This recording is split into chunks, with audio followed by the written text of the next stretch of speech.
Check. Can you hear me? Can you hear me? Yeah, I can hear you. All right. Can you hear me? Yep. Okay. All right. Well, usually we have about a JV game to get warmed up and practice and get everything set up the right way, but now we're just jumping right on here and starting the day off pretty quick at 6 o'clock. Makes it kind of nice for us older people. We like to get our sleep. Yeah. Yeah, there was some talk about being able to try and get this thing done in less than an hour so we can get home. It's doable. One of those things that you definitely want to have the rest. Starters are going through here. You can see that on there. I didn't get a chance to be able to go with Union. You might need to go up a little bit. Turn up.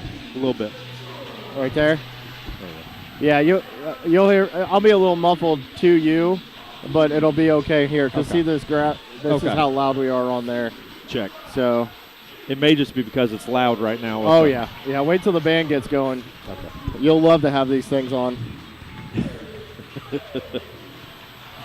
All right. I'm double checking to make sure that we are live and on the Shenandoah Sports Network. I know Mr. Freeze was up here touching on it to make it all work. Oh, yeah, we're good. We're on. We're live. Usually if we're not, we'll have about 3 or 4 people come up here and let us know right after the first quarter. So, all right, everybody. Glad you made it. And we are here to watch Union Modoc play the Shenandoah Raiders for, the 20th game of the season? Or that sounds about right. Are we 12 and 6 or 12 and 7? 12 and 6? 12 and 6. Not quite as prepared today. We were at work all day today. We weren't able to do our jobs of this up here. It is a Tuesday. So we will bring up some max preps and get some stats to you, but it'll probably be third quarter. That's what I like to see. Yes. Garrett May just going right through the baseline and doing a layup. Yep, attack early. Coming out in kind of a trap press, making them earn it to get it up there, and Union does a good job of getting to the half court. Number 42, from watching film, watching them in the other games, number 42 and number 30 for Union kind of bounce off of each other. They kind of like feed off of each other. If we don't, and we come out in we come out in our 1-3-1 just says, this is our favorite defense. We want to make you work on it. Yes. 42 is a go-getter. We've watched him the last couple of years. The kid to really look out for is number 40, the Shorts kid. He's only a sophomore. I believe in middle school he was about a 30-point scorer, and I believe that he did pretty well against us last year. He's a smart kid, handles the ball well, takes nice shots, and it looks like he may even have a younger brother on the team, maybe a cousin. I see another Schwartz, number 4. Yeah, part of the scouting report was talking about the Schwartz kids. So usually when a kid comes home and starts talking about one of their players, because that's a parent. There we go. The Schwartz with a little layup. Yeah, bounces right off of somebody. They got a little easy steal from the get-go, falls into his hands for an easy bucket. That stuff can't happen. Always curious, on Tuesday games, it's kind of one of those midweek. We should be practicing, working for the weekend, but we're looking at let's just play some game. Might be a glorified practice in some sense for coaches when they think about it, but sometimes it's a game, and you got to work hard and do game stuff that might get a little tired. Yes. And I'm kind of hoping that we've got some energy, some legs. Yeah. Especially, having the day off yesterday. I mean, they were here for basketball, but having the no school day. Right. Yeah, so and they tend to get tired when they have to go through school. And they had a long weekend with a long week. Right. 3 games last week. So this is actually going to be the 4th game in a 7-day period. Yeah, Christopher Gray was here with me last game, and he was talking about 8 games in so many days is pretty intense. Yeah, of course, one was a makeup game last week, the Madison Grant game. But, get to the end of the season right here. Some of these teams are already in their 22nd game. We're a little bit behind everybody. Yeah, it's interesting when you look through the records and you kind of look through. And nice shot by Hubbard. It's always nice to see him getting started early to gain that confidence in his shot. Oh. Good force there by the guards. Oh, I've not been switching back and forth. Oh. Aha. We got caught. See? Needed the JV game. There we go. Got to see shot Aiden. by Aiden. Going back to Hubbard on 3, which it looks like we probably missed. The thing about Hubbard is when he is set and he is ready to shoot squared, I bet he shoots a really high percentage. It's when he second guesses it, which a lot of them do. But he's very consistent when he's ready to go. Oh, that's one that you'd wish Aiden would take a shot at.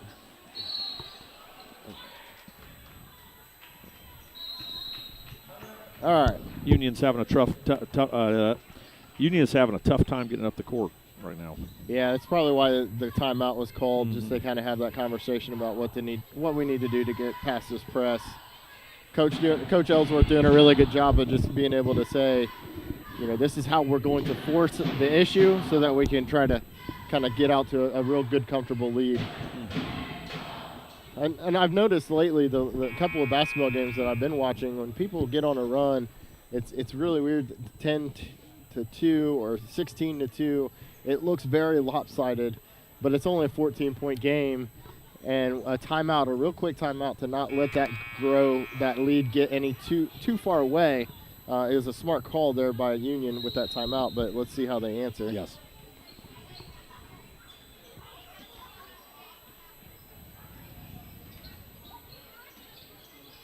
Oh, yeah.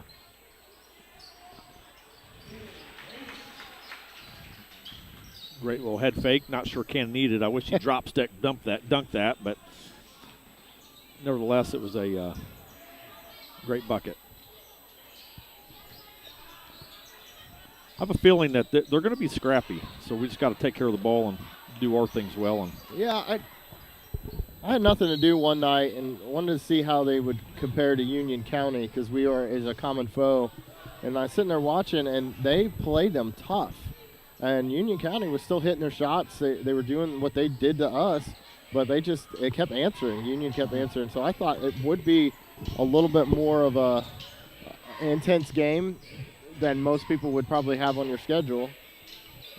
So it'd be, hopefully, that's probably why the press is important for Coach, is not to let him get out early or get confidence. Correct.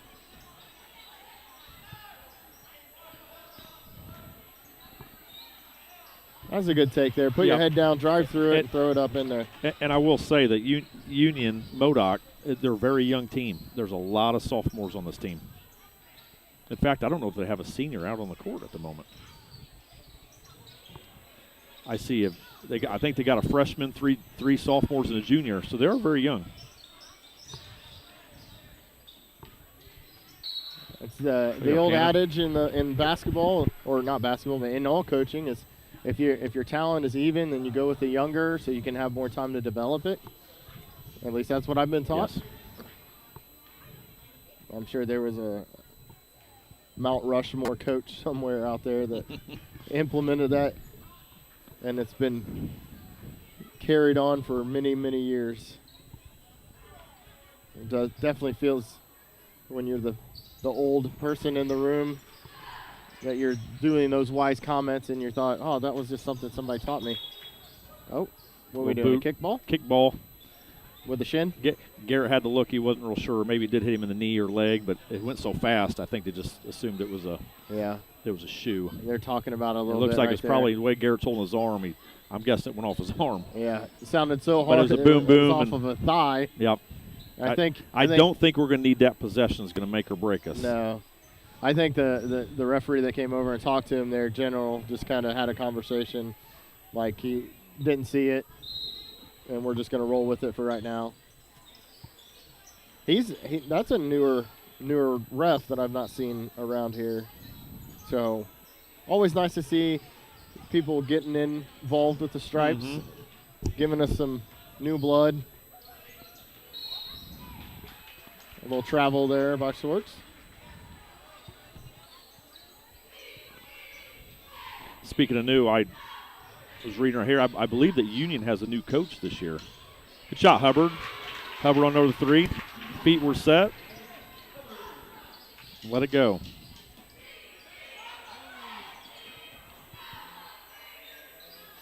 Maybe got away with a little bump there, but. Yeah, under the body. The straight up part was nice. Yep.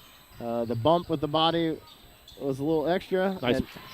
Nice pass by Coffee to Case for an easy I need to two. quit watching the court. I just need to watch this.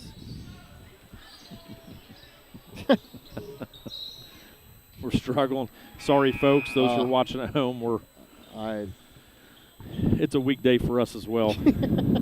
I know. I was just like, we just got home and I said, we're going to the game. Okay. And we get up here and usually you get JV to warm up and That's true. You're right in. Right. There we go. Hubbard set feet. He's hot. That's like NBA jam. He's heating up. Yep. I think that's his third in a row, so that would be he's on fire. That's where the bottom of that net starts. Oh, good. Whoops. Oh, it's good D. It looked like fault. Coffee already. pulled back and kind of baited him on the pass. So he opted to hold it rather than get rid of it. Still a turnover. Here we go. Oh, that's where you – I don't know that he's hit a rim yet. That's 4. Oh, I need to keep it over here. What do I need to do? All right, there we go. Oh, they broke it. They're not able to cash in. Uh-oh. It's the Hubbard hour. It is the Hubbard hour. I love it. He hasn't touched a rim yet, folks. I'm hoping he took all day yesterday and just sat here and shot and shot and shot so he can take this and make it his quarter. I'll tell you what Shenandoah will do is they're going to keep feeding it to him. Oh, yeah. If it ain't broke, don't fix it. That's right. You think Hubbard lets Aiden know that he's making them and he's not? I don't know, but just keep feeding the beast. Here we go again. Pop it. He was in rhythm. Try it. There's the rim. Tipped out. Now Zane's turn? No. Oh, he's giving it back. Again. Nope. Oh, man. Okay, that's all right. 4 for 6 is still a pretty good percentage. Yep.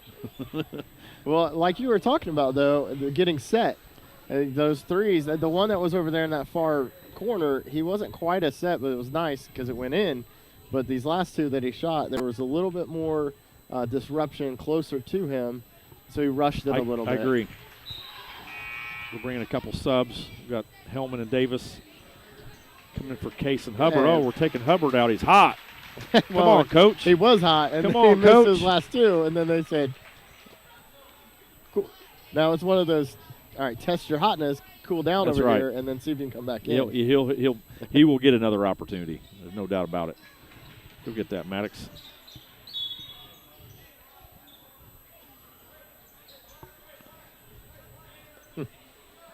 All right. In games like these, you also want to try to make your free throws so you can get those percentages a little bit up, gain the confidence, because to go deep in the tournament, you're going to have to limit turnovers and make your free throws. You're exactly right. Oh, nice bucket by Coffee. Kind of did an up and under. Yeah, they practiced that in the pregame, and it's a little weird and funky looking, but I'm not a judge. But the theory behind that is the up and under with the right hand, the left side is to draw a foul. A lot of times you'll get the slapper come down on the right arm as opposed to going with the left arm. Coffee on the three. I know he's hit a couple now as well. I'd have to say our shooting percentage from three is pretty well for the first quarter. We're sitting at 33. Coffee about another steal.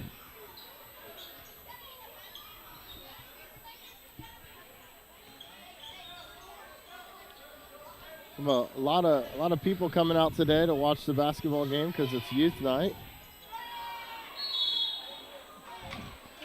I'm not sure who they're going to get that on. Hold on. Looks like on 42.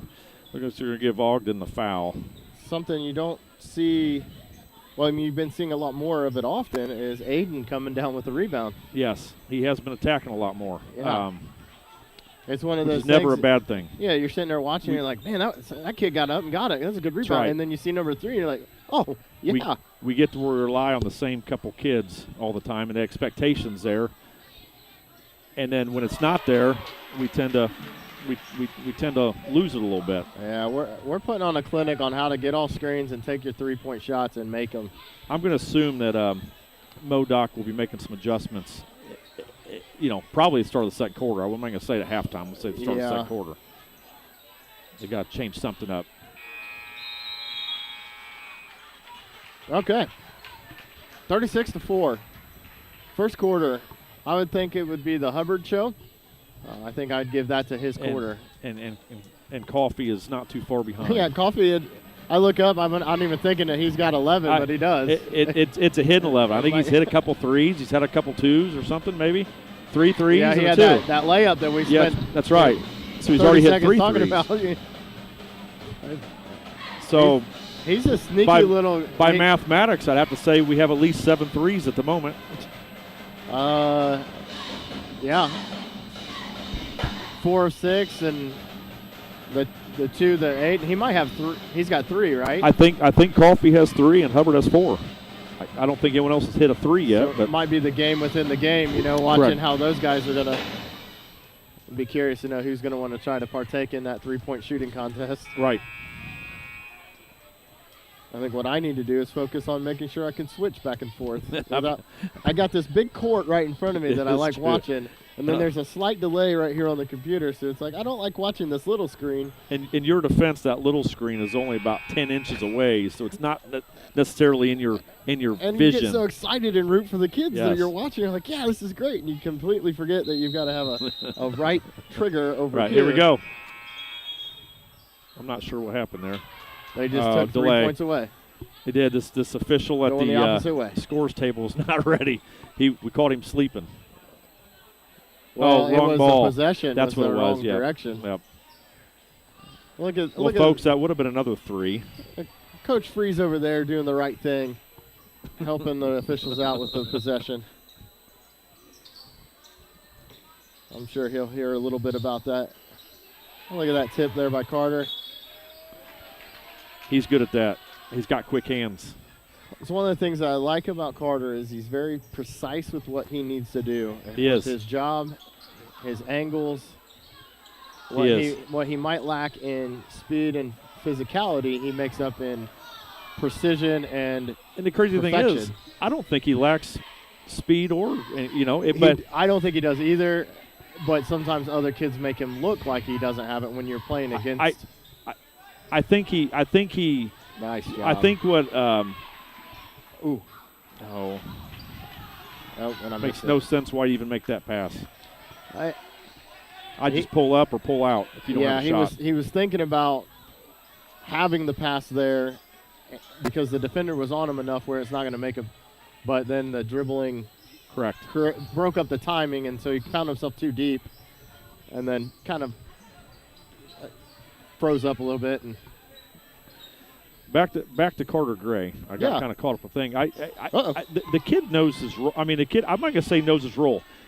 I think what he does do very well is he knows when to gamble, when not to gamble. He plays a very clean and efficient game. Yes. I mean, we have kids, Coffee does a real good job of gambling. Sometimes he gets somebody who doesn't, but kids like Carter Gray is a very efficient player. Yeah. He does very little wrong. He's not a very like he's not your typical exciting player, right? Yeah. He's going to catch you sleeping on some back doors. He's going to get his hands in on some steals. He's going to get a couple rebounds and some on the floor. I think he just does an awesome job at it. Here, Coffee for 3, another 3. Yeah, in football we always called him reliable. Like he was the one that was one of the most trusted players that I knew he was going to do his job. I can see that.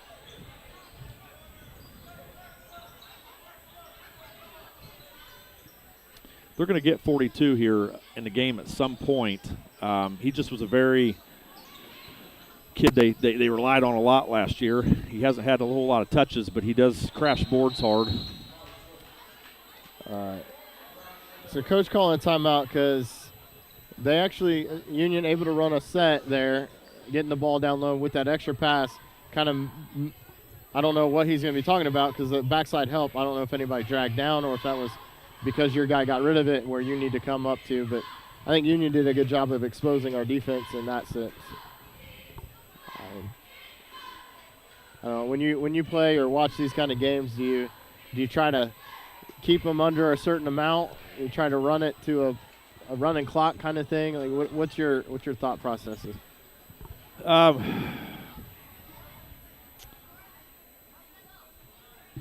we've been on the other side of that too. Yeah, we have. I just last week kind of saw the opposite end of it, right? I just think you got to go back and do the basic stuff to get yourself so we're late in the season. I don't like the word warm up games, right? These kids out. The kids from Modoc are working just as hard as the kids from Shenandoah. Right. But I think you have to go in and take care of business. You have to you use these games, get out of your comfort zone a little bit. Do something that prepares you for a more challenging team. Jared attacking the rim right there. There's a lot of games that he doesn't really quite do that. Right. It's comfortable right now, right? I mean, we have a pretty good lead, so we can do things that we don't always do. Well, Zane threw a pretty good shot to Maddox. It looked like he took it off the ooh. If I'm Zane, I'm probably not throwing back that way again because it didn't work out. Let's give it the guy that puts it in the basket for the most part. Right. We got hit in the growing. I tell you what, though, I cannot keep up with the game and flip this back and forth. So I am lobbying fast out there to anybody that is willing to volunteer their time to come up and just flip back and forth. It would be very helpful for us. It could be a kid that just knows how to press a 2 and a 3. That's it. Ooh, I would say that Carter was a little deep under the basket, otherwise he probably got that call. And there's not that half moon circle. Correct. You can take so that it's hard chart. to tell Here with your in high outside school, it frame doesn't really matter.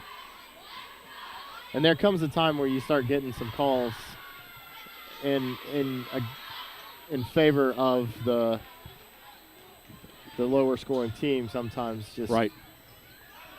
Set, shoot, and make it. It's nice to see him getting those shots too. He had a couple in the last game where hopefully the confidence is building where in the long run we're going to need Maddox to be able to make 2 or 3 of those. I think if you want to go deep, your shooters have got to be able to have the confidence to shoot. And you're right. He's had a struggling year, if that's what you want to call it, just based on shot percentage. And some of it does come into play where you've got Aiden that takes most Carter. of those 3-point shots and make. Oh, that's a nice move. It got the crowd all excited about that. Schwartz with the little swag. Yeah. Doing what Jared, you were talking about. Man, I wish he'd shoot that ball. Welcome to our life, Yost. Right. I mean, he could. There we go. There you go, Hellman. I mean, he could have done several things right there. He is fully capable of also getting involved in that 3-point game. Put on a nice head fake, drives around a kid, has an open 12-foot shot, or he could go over the hoop and chose to kick it out to 20 feet. Now, the end result is the same, but would we like to see 12 do the things we know he's capable of doing? Because once again, there's another kid. We have got to find a way to get going once we get deep. I mean, you have to have this kid. He's quite possibly the most athletic kid in the gym every night. And he shows you the flash, but what he doesn't show us is the consistency of taking shots that Hellman should be taking. Yeah, and those are some of those deeper conversations at home that you just have. Like, I know coaches talk to him about that. I know fans and other players talk to him about that. And as parents, we don't really count, but we talk to him about that. And he's just like, he wants other people to be successful, and so he thinks that passing the ball is helping them be successful. And it's sometimes to a fault. When you're doing a resume or doing an interview, they ask you what's your greatest weakness, and you got to tell, well, I like to share the ball. Pass, Davis. Case. Correct. But you can overshare.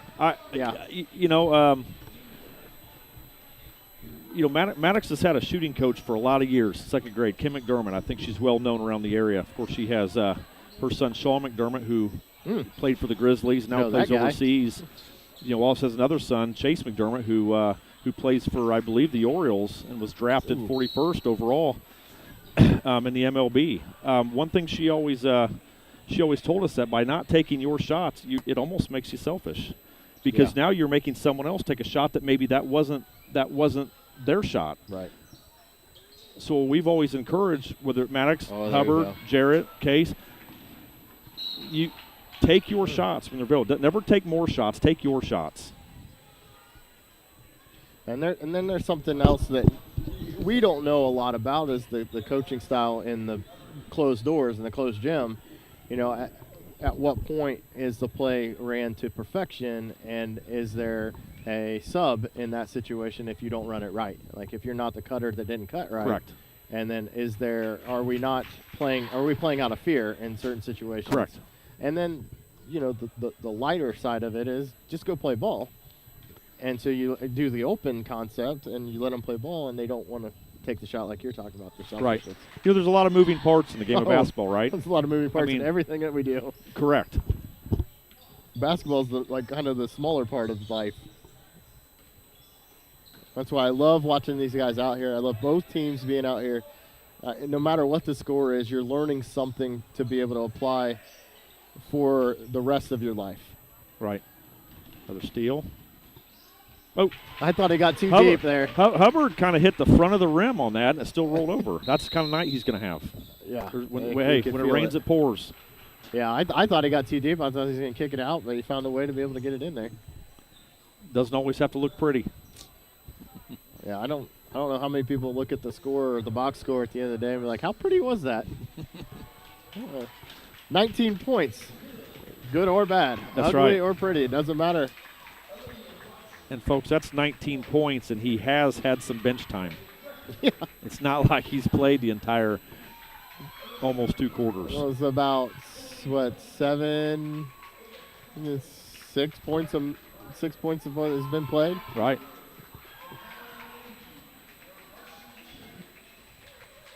I'm getting the cheerleaders introduced. I'm not going to move the camera.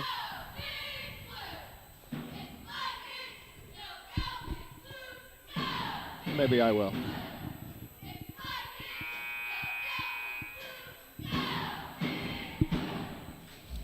I didn't catch that it was a full timeout, so yep, we have a little bit of time. Got a little bit of time. All right.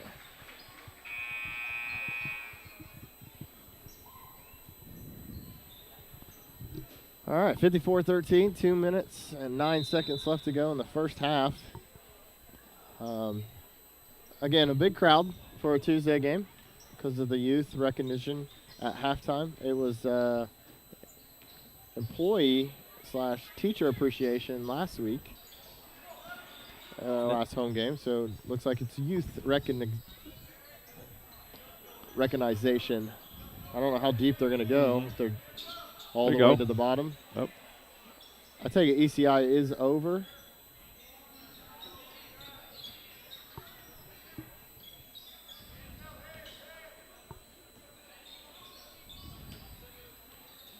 Oh. Who's he going to call that on? Oh, Garrett. It's younger Schwartz. Yeah, sometimes you come out of a timeout, you've got something drawn up, and you can tell the intent was to get him involved. And they said, just drive the basket, make something happen. And he did. Yes, he did. Put his head down and drove. That's actually where they've been getting their points. Yes. From watching this team, the little we've seen today, and even from the last couple of years, being able to follow them, they almost overpass. I mean, they're a very unselfish team. They just pass, and almost that can hurt you at times. Yeah, almost like what we were just talking about with the it's selfish not to shoot. Correct. Ooh. Oh, there's your overpass. I mean, he almost had the edge right there getting around Cannon. But the block party that Cannon and Garrett does, he definitely weighed on his mind right there. Right. Just nice pass by Hellman. Case for an easy screen and roll. Yeah. Made famous by, was it Stockton and Malone? Yep. Oh. That's feet moving a little quicker than his hands. Did anybody do it before then? Basketball?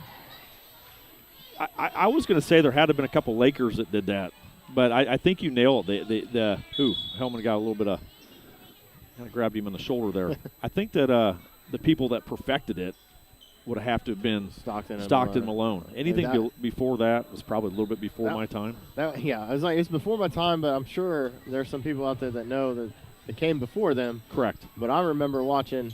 Here we go. They would run it. They would come out and they would put a sign that says, "I'm going to do this play," and no one could stop it. And the Knicks would play them, and everybody would get so frustrated trying to play against it.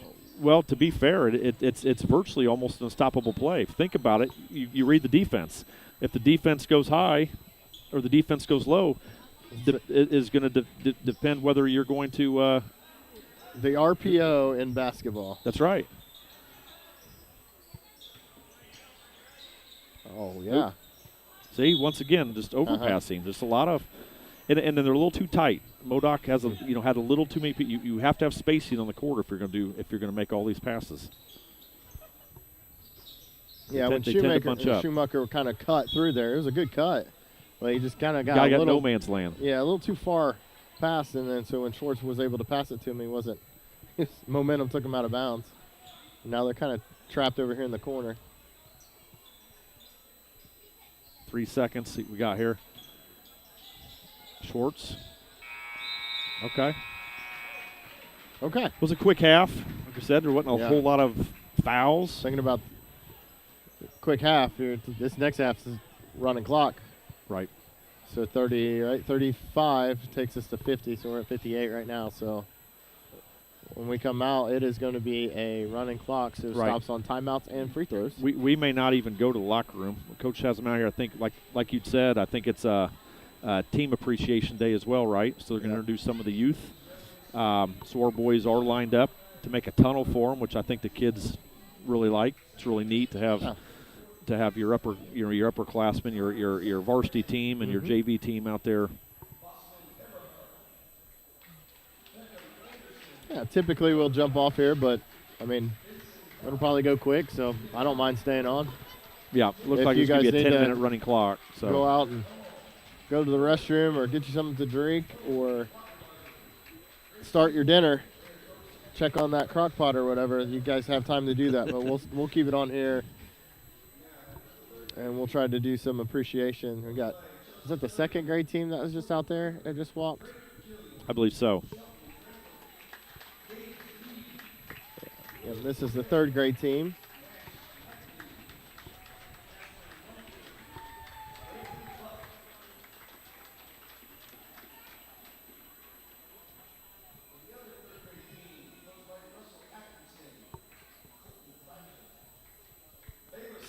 Third grade team.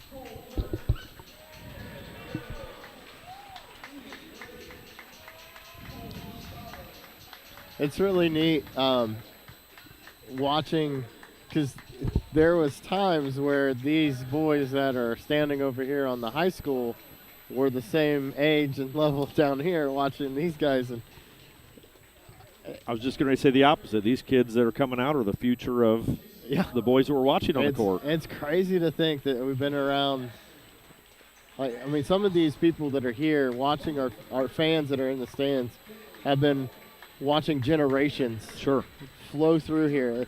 Right down there, and one of those kids is the next Jarrett Hellman. Is the next just an athlete on the high school team that's about ready to make a name for himself in a record book. And I'm not saying Jarrett is that guy. I just picked that game because it came to me. But for sure, Garrett May with the blocks that he's having. You got Cannon Case, Maddox Zane. And then they all played together down here.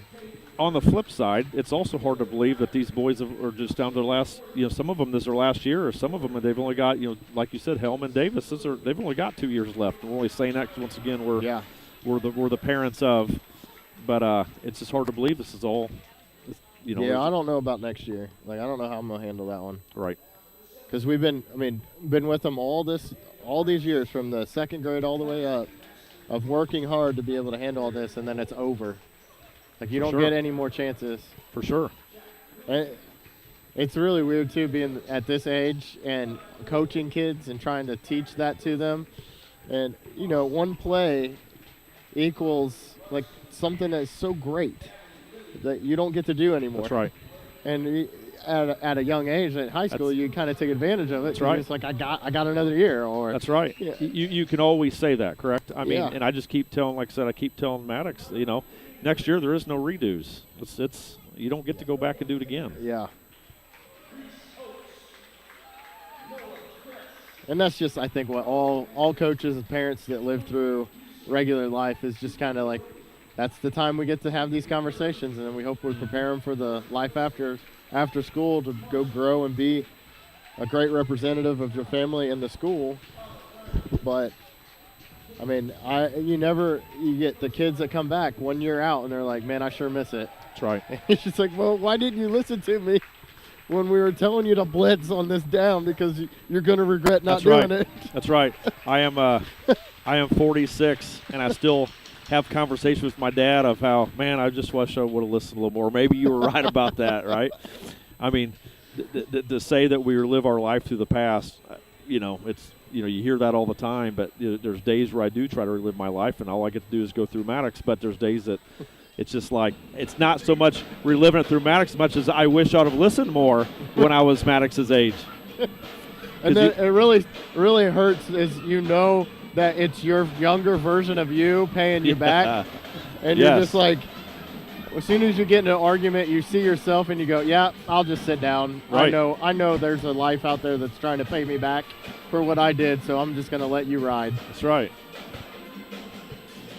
One of my famous quotes I used to tell Jarrett when he was younger is, don't do it because I did it and it's not worth it. We've had a few of those talks as well. I try to use the things I didn't do well and fuel them for the things that Maddox should do well. And believe me, Maddox is a lot more well than what I did well. Yeah. I mean, he's definitely a more skilled kid. And I tell him all the time, we didn't have the privileges when we were a kid of going to all these camps, to go to these lessons, to go here. Yeah. I mean, whether it's right or wrong, a lot of kids these days, they're paid athletes. I mean, they're athletes who you pay to, and you jump on that boat or you miss it. Yeah. So I think when we were kids, I played 8 Little League games. I played, you had your 8 football games, you had your 18 basketball games, and then this season, I played some golf, and then when it was over, you don't have 50 basketball games and all these other Jarrett with football, and then I'm sure he does some football camp stuff with some 7-on-7. So he's got just games are overlapping with other games, and it's nonstop. The opportunities are enormous. Like, there's a lot of choices to go have these opportunities. And back when we were growing up, we didn't have those opportunities because we didn't create them. It was go do what your job is for that moment and then take some time to focus on the next job. Yes. It wasn't go focus on one thing only. Correct. And the resources just weren't there. I'm not talking about money, just that you didn't have. I mean, now every town's got 3 or 4 people willing to devote their time to the youth, to do lessons. Yeah. Well, and if I couldn't ride my bike there, I wasn't getting there because my parents were working and doing other things. That's the same. And then I think, and this is a higher philosophy, psychological question, but I think it adds more pressure, to these kids because you're putting all this money and investing all this time and effort toward these kids to be able to say, look how great you can be. And then when they get to this level, it's like it's so much pressure that says, if you don't make this shot, you're not successful. And I'm quoting air quotes here, sure, people, but, to your point, you've got all that money that you're investing in this child to hope that it teaches them something. That you got your worth. But maybe it's, maybe the student, the child himself is just listening to, I'm paying all this money for you to be better at this, so I should be the best I could be for you. And they put that pressure on them when really we just ask you to do your best. Correct. And we hear the term all the time, investment. Whether it's money, whether it's marriage, whether it's school, whether it's sports, everybody wants to return their investment, right? The second you don't get a return, you stop funding it and you look for new investment. Same thing. So once again, to go back to your thing about pressure, I think internally the kids know the amount of the investment that we put in to their athletics, and they know that we want to return on that. So it does apply more pressure than what it was when we were kids, because we were only going to be as good as what we put practice in. Yeah, I wonder if you change the word from investment to something else. Right. But isn't that the ultimate goal? That's why we're doing this, is so that it can provide them for a better life. That's right. And we think right now, look at the kids that are out there signing $2.5 million deals because of how athletic they are on the football field. Who was it I was talking to? I was talking to a high school coach here locally, and there's a kid that's being recruited from a school. They came in and offered them, and they said, hey, you can drive whatever car you want. We'll lease it for you right now. And the state of Indiana only doesn't allow you to have a vehicle. Other states do, so their recruiting was a little bit different for that child. But he was given the option to go ahead and lease a car, any car he wanted. And so they're like, all right, fine, we won't get it for you now, but when you get to campus, you just let us know. We'll have it sitting in the parking lot waiting for you. You're a 17, 18-year-old kid, and you're offered any car you want just to go to a school, and that's not even including your NIL. Right. I had a buddy, his son just signed with a school, D2, and they said, hey, this is how much you're getting your first year, but don't worry about the second year because you'll have enough money in your deals that you'll make money next year. And you're like, this was a kid that was just sitting around yesterday playing Fortnite, right, wondering what college he was going to, and now he's getting paid to go his second year. And this is the way of the future. Yeah. I just don't see it going anywhere. I mean, you can see both sides. You can hear the people say it's ruined sports, and the other people say, well, it's good for sports. Ultimately, I just don't think it's going anywhere. It's just the beginning. Yeah, I was gonna say it's the world we live in right now. It's what we've got to deal with. And until you have a 17-year-old son to be able to coach through this moment, then we'll just give you our advice for what we're going through right now, so that when you do have a 17-year-old son, you know how to handle it. But I don't know what to do. But at least we got the possession arrow correct. We're just not lining up right.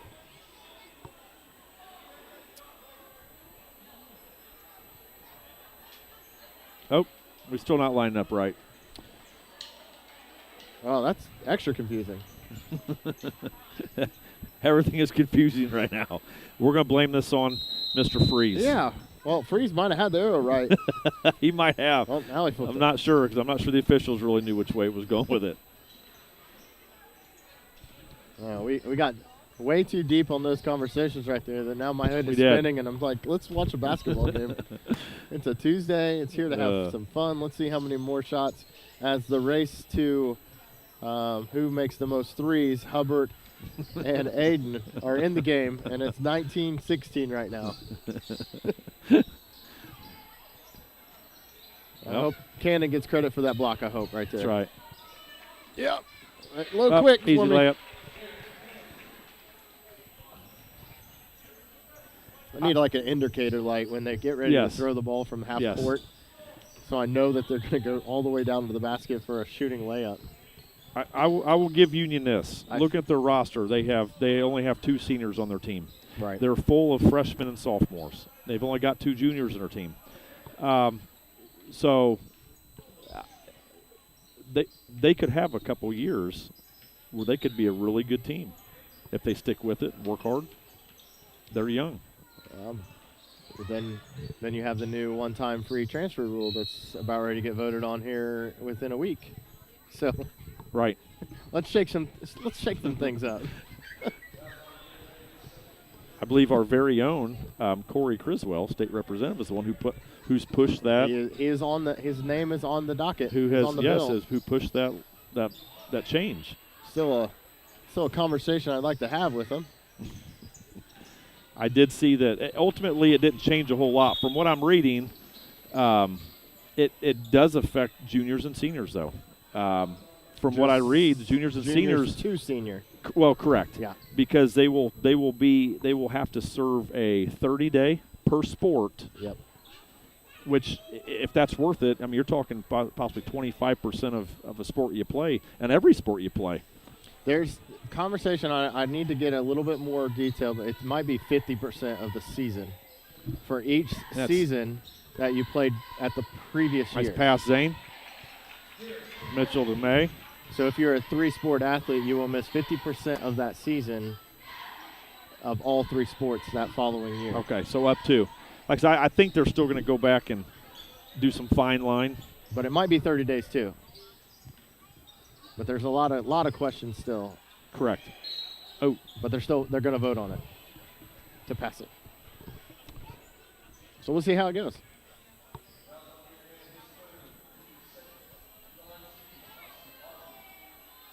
Well, Coach Ellsworth going with the casual Tuesday look.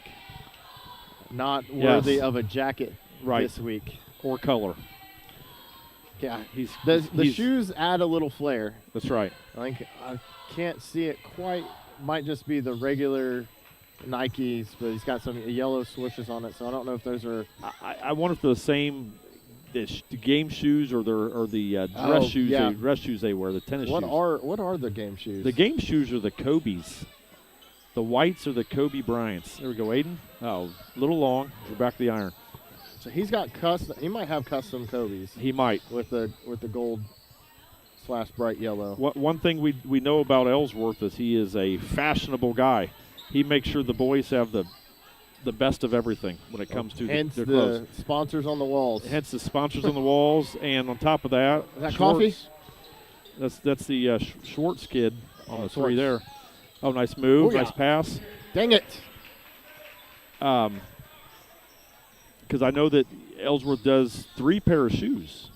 I mean, of course, for the kids. Of course, we do sponsorships and we do fundraise as well. But nevertheless, you have they have their away shoes, their home shoes, and their dress shoes. Yeah. He is. And tons of uniform schemes. Yeah. He's definitely one that believes in the prime effect, where that's right. Look good, play good. That's right. Look good, feel good, play good, win. Whatever. What is it? Hold on. I can get this. I liked it in college too. It was look good, play good, win. There you go. And there you have it, folks. Hubbard. Oh, thought he was going to try to compete. There's where I feel like if he's ready to shoot, he's locked and loaded. That's an easy 3. Yeah. He wasn't quite to that point, that set point. Zane with his fancy passes, and Aiden with 3. Yeah, and that helps answer the question there, because there was a play called on that possession, and I think if Hubbard takes the shot, it's not what the play call was. So that's why he probably didn't take that shot. I agree. May is just attacking the hoop, and they're not giving him much pressure, so he's going to take these easy ones anytime he can.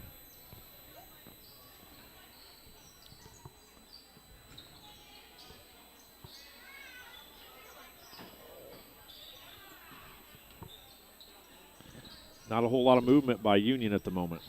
Like we talked about, it's going to be a matter of time before number 42, Dawson Ogden, was going to get involved, and he's had his hands on about every possession this half so far.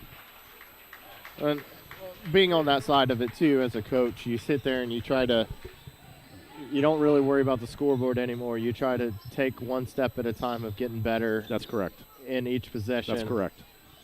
And encourage your kids to do that kind of stuff right there, like attack the rim. Let's get the ball on there. Let's make sure that we do something right and try to build on it. They're definitely getting better looks. I don't remember the exact score, but I believe they had about 13 at half. They've scored 6 already in this quarter because they're attacking. They're doing less passes. They're doing a little bit more movement, attacking the hoop, which is what Union has to do to become successful. Looks like we're doing more slowing down and going to try some set plays once again to practice things that we would work on to get us ready for sectional time. Or even, there you go, there's Hellman with a 3. He's getting involved. And actually, we shouldn't even talk sectional. We have a really talented Wapahani team coming up here in a couple weeks. I mean, that's about as good as you're going to get. Well, that would be conference. That'd be conference plus a team that's just very, very well put together. And that's the final game prior to going to sectional. So Yeah, the ability to be able to play with #1 ranked team in the state is going to be a big test, and I think we can handle it. We're going to move by case. Yeah, Just using the size advantage. Use the size advantage. So they ran a little pick and roll, was able to leak it to Cannon, and Cannon was able to put it off the glass for 2. Uh-oh, lost the camera.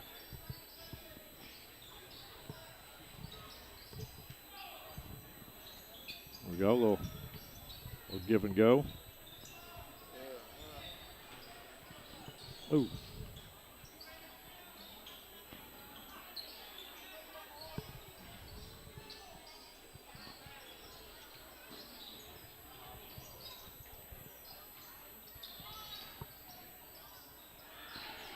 There's our block party. There's the block party you're talking about.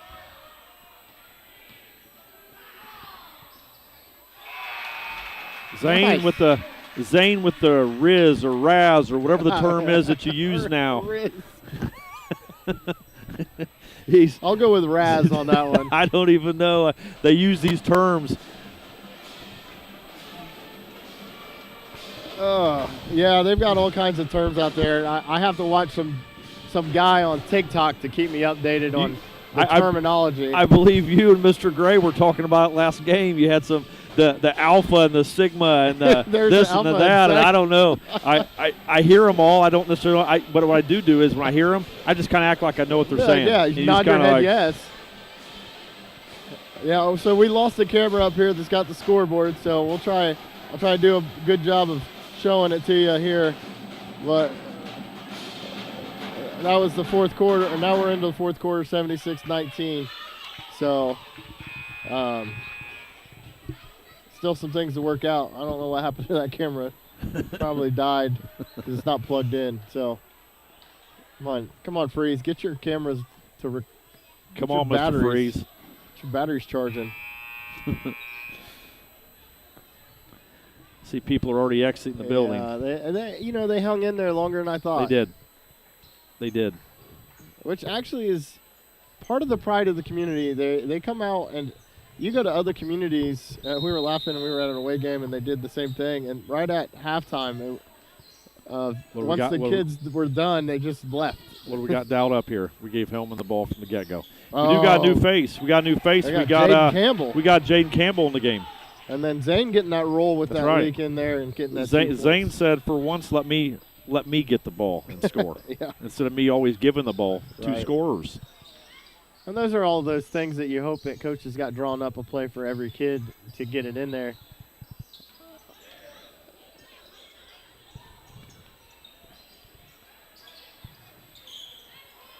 That number 5's been slipping over. I'm wondering if his shoes must be slick because he has shoes been are kind of a little worn. He's had a. I do like Ogden shoes. What a take. Yeah.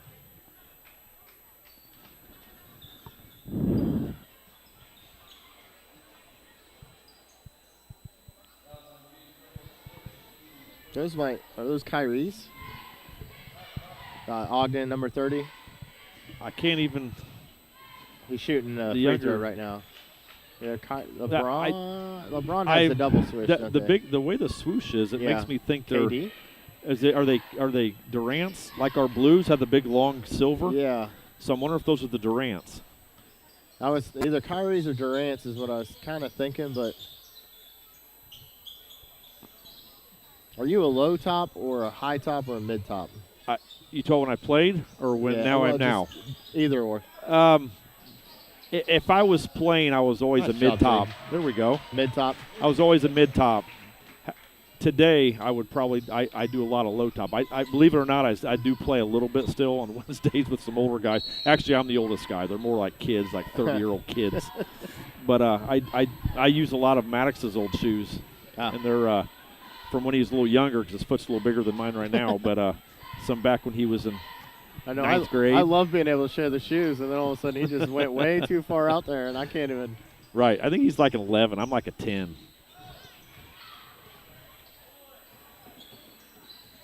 There goes Zane. He's looking for the open man. Oh, he got tripped up. Still shooting?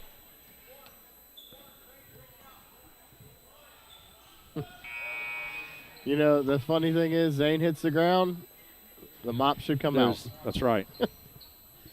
They were wearing those baby blues in the last game we were at, and that jersey of his got soaked within that first quarter. The color didn't look the same as the rest.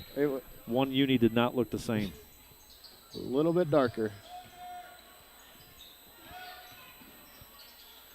Here we go. Went hard. Oh, but it's a foul on 10.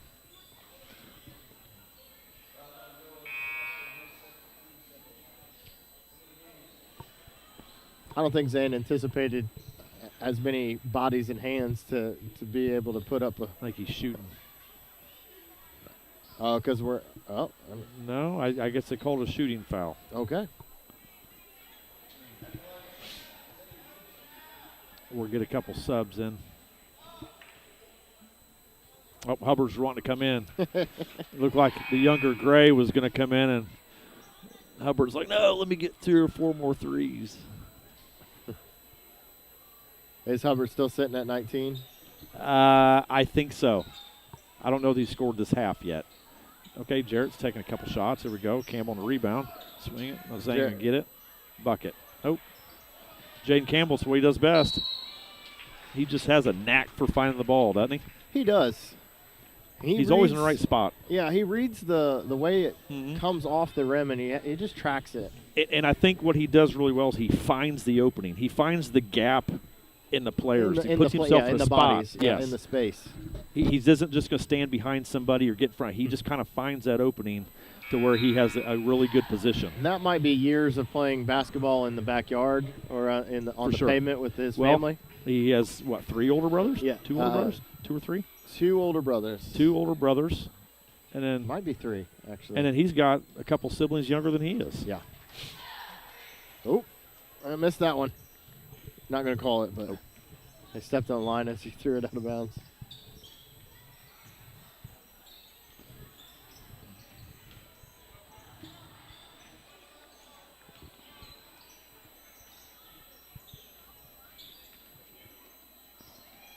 Jackson, Jasper, Jaden, Jace. Oh, nope. Touched the line. I think it was Jackson, Jasper, Jaden, and Jace. Okay.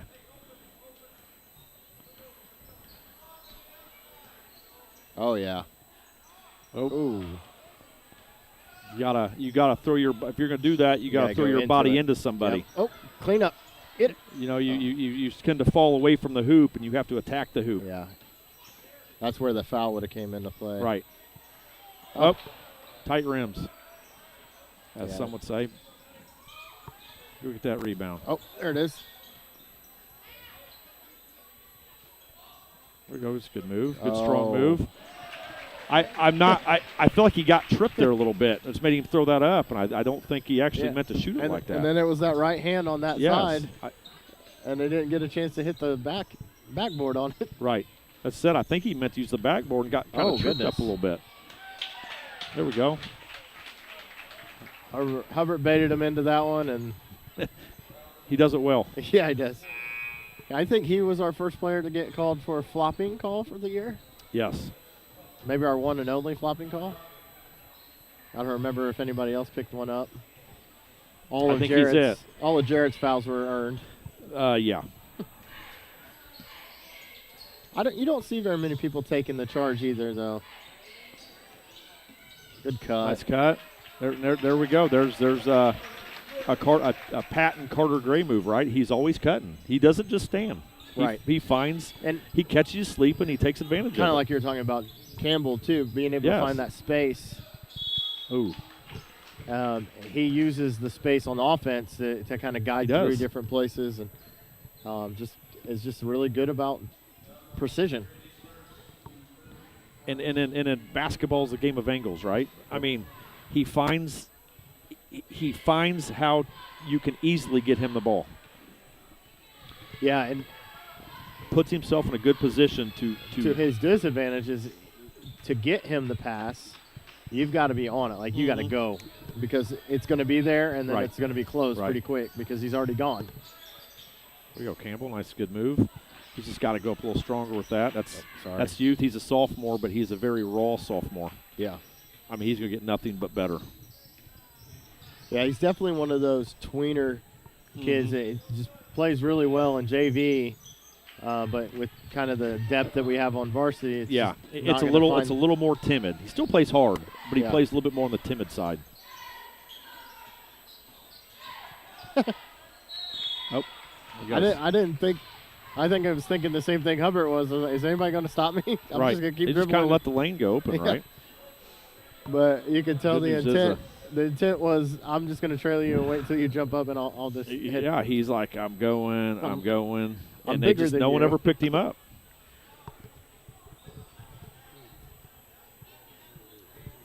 So they called that on number 4, the younger Schwartz. So right now it's 87-26 with 1:46 left to go in the fourth quarter. Not that they're trying, but you know they're within the reach of the digit that can't be on the board, right? I don't believe this goes to 100. I think but I think they can get it in there. well, I got a running clock. Will be a little bit challenging. They're going to need a lot going their way. Hubbard needs to get hot Hubbard again. needs to just pump up some shots again. It'd be weird to think he is kind of that player that would. Correct. But- Not slowed up. Let's just keep working. I mean, here's the thing. On the court, you have a lot of your youth, your JV or your sitting varsity kids. They shouldn't slow down. They there we go, Hubbard. You know, they should utilize this time to keep working, not to stall, to keep doing things that will make their game better. Yeah. And, you know, you got Caden Gray out there as a freshman. You got Jaden Campbell as a sophomore. Sophomore, yeah. And so the youth of just saying, hey, earn your spot here, like learn what the varsity looks Correct. like from a perspective, because you got 3 other varsity guys out there, Maddox and Hubbard and the other Gray.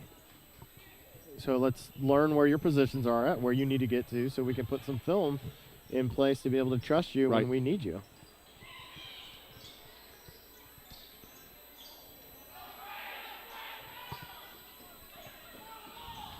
There he goes. He gets his first varsity points right here.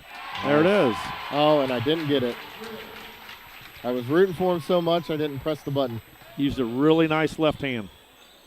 Probably could have got the foul out of it. The clock would still be running, Yeah. but there's no need to really call fouls unless it's a pretty dramatic one.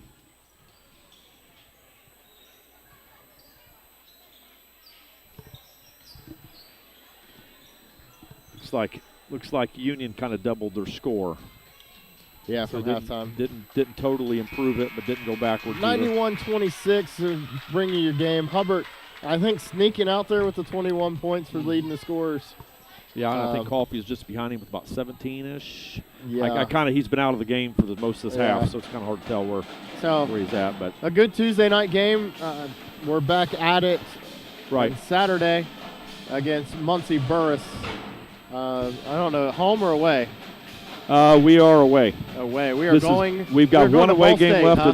and we have one away game left. We have one home game left. Okay. Oh, So- two. No, I'm sorry. We also have Frankton. I almost forgot Frankton. We have, Frankton. and that'll be a good game, a good Okay. challenging game. They're on like a 6-game winning streak. I'm trying to think. Frankton is going to be away on the road, and that's a tough environment. I think they call it the Eagles' Nest, and Yeah. it's never an easy place to No, play. it's never an easy place. It's So no matter we're what going their to team is like. take this tonight, and we're going to take Burris. Muncie Burris, and I never like to call them warm-up games. You got to go with the same intent you would of any team, but you need to learn, you need to execute, you need to work on the things, because your last 2 games before sectionals are going to be they're not going to be easy. Well, having Wapahani, having Frankton to kind of get you to the point Correct. that you need to kind of ramp it up a little bit. Bring in Wapahani, who's always a conference game, really like disliked amongst each other with the rivalry of how competitive it gets. Having that environment, jumping into it, and then running right into sectional. So Yes, so it's sort of like the order of operations is right. Yeah. You know what I mean?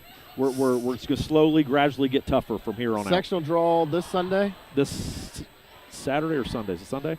Usually it's on a Sunday? Sunday. So It'll be Sunday. Okay, so we'll get to see what our schedule looks like for sectional, and then it's at Hagerstown. I know that there's been a lot of changes with sectional, and it's not going to be an easy one. I think you add Centerville, we add Winchester. I think Centerville is sitting on only about 6 losses as well. They're like a 14-6 team, and I believe that they're hitting their stride too. At the end of the season. They lost a close one to Northeastern early, and they've lost to teams like Ben Davis. And some of the bigger teams in tournament time. One of so their they're going to be tough. Had an ACL thing that they were working through, and so I think one of them. I think he came back too. So they're building. Yes, and Winchester, another one. If you don't know anything about Winchester, I think Winchester beat Monroe Central earlier this year. I mean, that's a team that gave us fits, and they actually beat us. So, we have Union County, who is another team that beat us at our place. So we're sitting at 0-2 in our sectional right now with common opponents. Correct. So it's not going to be an easy one. They're certainly capable of getting out of it, but it's not going to be a cakewalk. And then Northeastern is still in our sectional too. That's correct. All right. Well, thank you very much for participating up here. Thank you for listening to us. Sir. And we'll catch you the next time we're home. Catch you at Wapahani. Wapahani. Woo. Oh goodness, I got chills already thinking about it.